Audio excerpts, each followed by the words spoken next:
Hey everyone, and welcome to SkillCapped. In this guide, we're going to be breaking down what timing is and why it's important for getting better at Valorant. Having a better understanding of timing gives you a near sixth sense of where people can be so you can prepare around their potential options instead of dying because you were caught off guard. The combination of time, knowledge, and map awareness creates timings that paint a mental image in your head of how an enemy may decide to peek you, resulting in much more easy frags. We've all had scenarios where you've held an angle for what feels like an eternity, and as soon as you take a moment to check another angle or decide to move, the enemy peeks you at the unluckiest timing possible. But don't worry, in this guide, we will discuss how to turn the timing luck in your favor by explaining how timing works. And if you're serious about improving, then go to skillcapped.com to unlock our hyper improvement system that will teach you how to win more gunfights, master your agent, and so much more. Backed by our ranked improvement guarantee, you have nothing to lose. So come join over 500,000 satisfied members of SkillCapped, improve the KDA, and get the rank you've always wanted at skillcapped.com. Link in the description below. Alright, so first, what exactly is timing? In the simplest definition possible, timing is how much time it takes to do a specific action. We then use this information to make an educated guess on what to do next based on how much time has passed. This can be applied to many different activities in Valorant, but to get our point across, let's choose defender rotations as an example. A rotation is just how much time it takes for a person to move from point A to point B, running or walking. For instance, a defender on B site moving to A site on Haven. If we were to time this rotation, it would take 6 seconds to get to A site if they fully ran through A link. With this knowledge, you can get a rough idea of when the other defenders could rotate into A site after you have gotten an opening frag on the A site anchor. You will be more prepared to fight or stop that rotation when you do enter into A site and when that timing window arrives. This is just one example of many that takes place in your everyday ranked games. When your database of timings has expanded, you can use this information to create a picture of the minimap in your head of how people are most likely moving.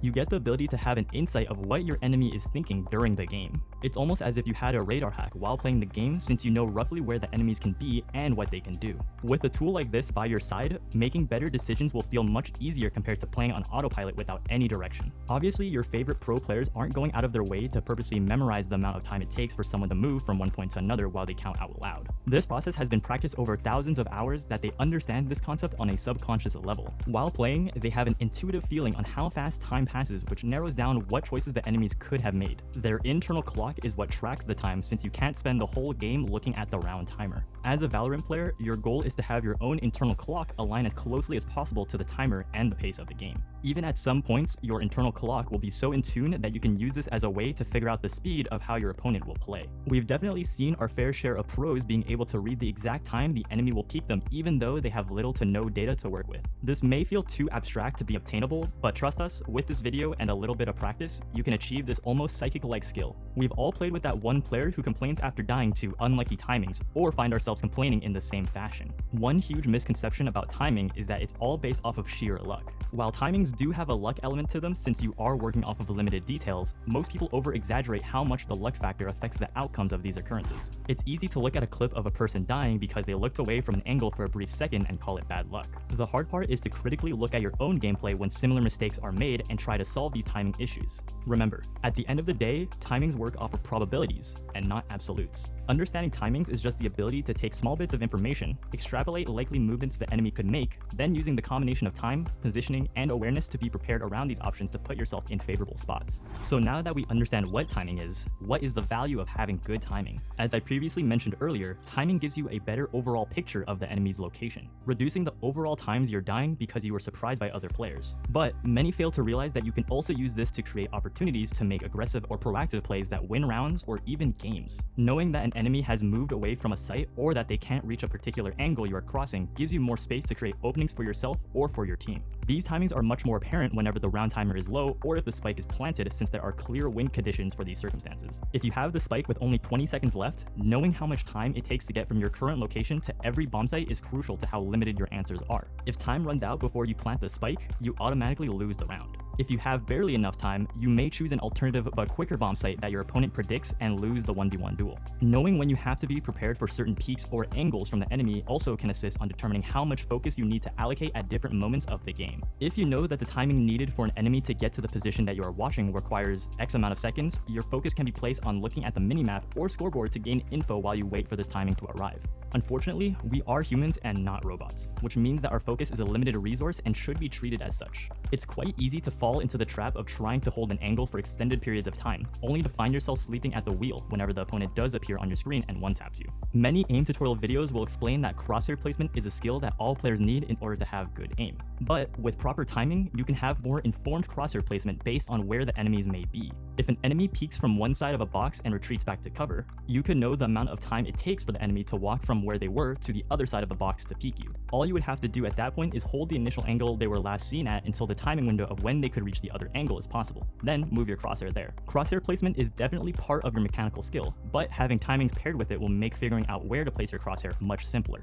It's clear now why timings are important. Still, how do we practice it? Much like how we started the video with a simple example, let's start with a simple exercise for timings. Enter an empty custom server of a map you want to learn the timings to. Let's choose Haven for this instance. Station yourself at one of the bomb sites, then proceed to time how long it would take to get from one bomb site to another. You may use an external timer or the in-game clock for this experiment. I'll start with the backside on A site and see how long it would take to get to B site. As you can see, it takes roughly 7 seconds to reach B site, where you can have an angle of the mid entrance. We now have a rough idea of the time it would take for the A site defender to assist B site. This exercise can be used for multiple common routes that defenders need to take. You could even use this to time frequent paths the attackers use to rotate across the map. The only thing that could limit this drill is your time and imagination. Once you have a couple of timings you've studied, you can quiz yourself on how much time it would take before you test them. Another example we could use from Haven is at A lobby on A site. You are holding a tight angle on long A. An attacker crosses your screen and reaches the other side of A lobby. How much time would it take for that attacker to be able to walk through sewers to A site? Take a moment to guess.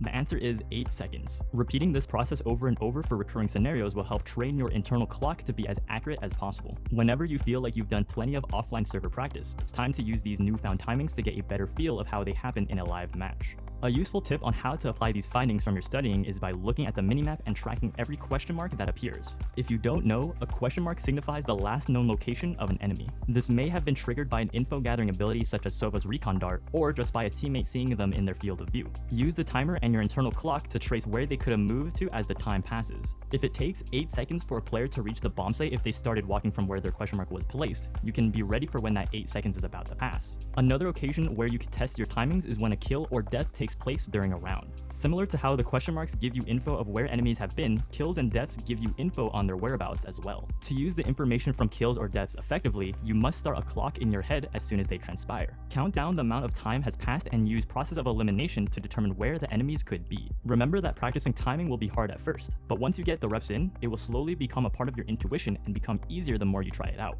It may be hard to visualize these outcomes when you're first starting out your timing journey. Luckily, we don't need to reinvent the wheel since we have easy access to footage of elite level players to learn from. For our first clip, let's break down how Sub Rosa uses timings at the very start of the round. Sub Rosa is the B-site player for his team on Haven. When put into this role, you are given a lot of freedom in how you want to play since you are directly in the center of the map, having access to rotates to A site and C site by using the connectors, or aggressively pushing for quick flanks on either A lobby, garage, or C long. With this in mind, Sub Rosa opts to peek window for either a kill or information. What differs from your standard window peek that you may see in your own ranked games compared to Sub Rosa is that he continues to aggress by pushing out of B and peeking towards grass. This may look rather risky from the perspective of your average player, but Sub Rosa understands what common timings players will peek window from. Imagine you are an attacker and you want to peek from window to fight B site. Naturally, you would peek as soon as possible since you don't want the enemy defenders to push out of B site to hide in cubby or walk down mid. Sub Rosa uses this knowledge to make an educated guess that the attackers are likely not going to peek window once this timing window has passed. He now has vision that no one is present in grass or window. This gives him the confidence to rotate towards A site since he knows that mid and grass aren't an immediate threat for the time being. This exact flowchart of well-timed peeks gives him a nasty flick onto a jumping killjoy towards grass in the exact same game.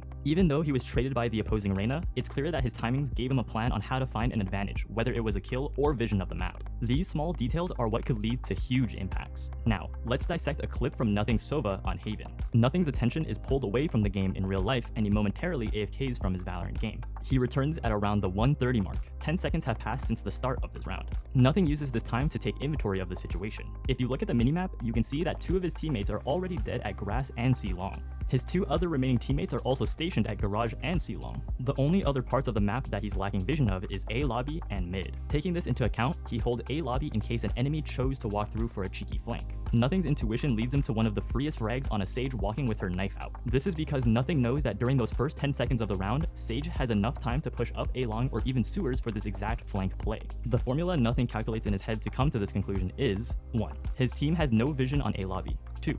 His team hasn't applied any pressure towards A lobby. And 3. 10 seconds have passed since the start of the round. This is a perfect example of how a lack of information coupled with the knowledge of timings can aid in discovering easy kills. Let's fast forward a bit later on in the same round. At the 1 minute mark, Nothing and his teammate find themselves in a 2v1 scenario. Jet is in Garage, the Spike is down grass, and the enemy Phoenix is stuck in between them. As Nothing and Jet push out to retrieve the Spike, Phoenix retreats towards mid and uses his firewall to get even further away from Nothing. Once they figure out that Phoenix is going back to B site, Nothing makes it clear that he's going to bring the Spike along C and he wants Jet to hold CT spawn from site. This effectively cuts off the quick routes that Phoenix could take to just Garage. This is based on the fact of what time they saw Phoenix pull back into B site from earlier. However, this does not make Nothing exempt from getting shot from Garage since Phoenix does technically have enough time to make it in Garage from C-Link before Nothing reaches the bomb site. But Nothing of course has a plan for this by asking Jet to smoke Garage so he can cross without having to deal with this angle. He even goes for a confident fake plant to try and bait the Phoenix to peek from Garage. After planting the Spike, he continues to clear Garage because he's so confident on the timing of Phoenix's location, leading him to a round-ending frag. A round where Nothing literally doesn't play the first 10 seconds and starts with 2 of his teammates dropped turns into a surgical win solely off of great decisions around timing. Learning from already played out situations from the best of the best is a fast-track path to finding ideas on how to get better.